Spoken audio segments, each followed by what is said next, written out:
اس نماز کو کب پڑھنا چاہیے؟ اس نماز کا کوئی خاص وقت نہیں ہے۔ یہ نماز دن رات کسی بھی وقت پڑھی جا سکتی ہے سوائے مکروہ اوقات کے۔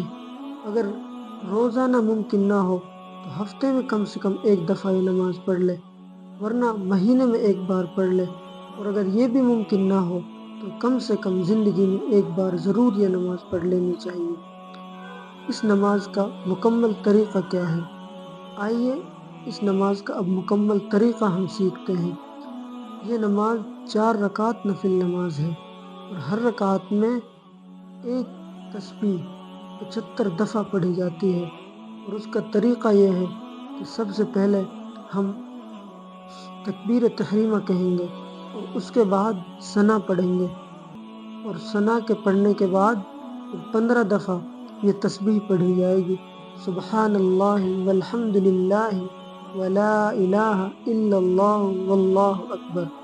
اس تسبیح کے پڑھنے کے بعد پھر ہم سورہ فاتحہ اور کوئی سورت پڑھیں گے، اور اس کے بعد